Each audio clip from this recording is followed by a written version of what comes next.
Në një pretencë të gjatë prej 70 faqesh, prokuroria e krimeve të rënda kërkoi burg për jetë për Arben Frokun, të dyshuarin kryesor për vrasjen e kryekomisarit Dritan Lamaj 2 vite më parë.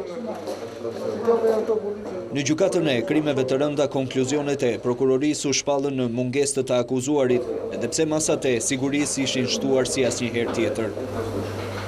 Gjatë seancës me dyert të mbyllura mes të tjerash, prokuroria dha detaje dhe nga dëshmia e Fatmir Vladit, prova e vetme e fortë në procesin ndaj Arben Frokut. Mësohet se dëshmitari i mbrojtur të ketë thënë se Arben Frokun e njihte shumë mirë vizualisht, pasi kishte punuar për familjen e tij, më konkretisht për Mark Frokun në fushatën e zgjedhjeve të vitit 2009. Në dëshminë e tij, Vladi ka dhënë detaje dhe mbi veshjen e Arben Frokut pas ditën e 24 shkurtit të vitit 2013. Sipas tij, Froku ka qenë në vendngjarje i veshur me pallto të zezë, ndërsa në kokë mbante kapuç. Po të njëjtën pallto, sipas prokurorisë, i akuzuari e mbante të veshur dhe në pikën e kalimit kufitar, ndërsa mbi të është gjendur barutsi dhe elementë të tjerë të qitjes së armës. Por sipas avokatëve mbrojtës, dëshmia e Vladit nuk mund të merret për bazë, pasi ai u dekonspirua dhe ka dyshime se është paguar nga prokuroria. Është bërë zakon tashmë që prokurorët në mungesë të provave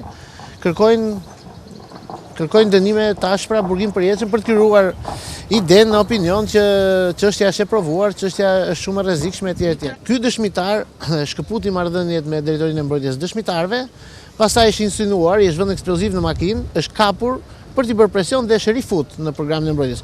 Këto janë shkelje, jo shkelje procedurale, por këto janë vepra penale që i kryen shteti. Nga ana tjetër, vetë dëshmitari i mbrojtur ka thënë se ai nuk ka qenë asnjëherë person me precedent penal, por ish pjesëtar i forcave speciale. Në momentin e vrasjes, Vladi ka thënë prokurorëve se menjëherë ka marrë targën e automjetit ndërsa ka lajmëruar policinë. Pas dekonspirimit të tij nga veti akuzuari Froku, dëshmitari i mbrojtur është dërguar jashtë vendit.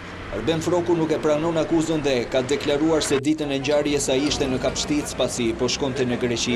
Për të rrëzuar këtë alibi, gjykata bëri dhe eksperimentin, i cili hodhi poshtë thënjet e tij, ndërkohë që Froku kërkoi marrjen si provë dhe të qelizave të celularit të tij, për të provuar se nuk ka qenë aty kur ndodhi krimi i rëndë.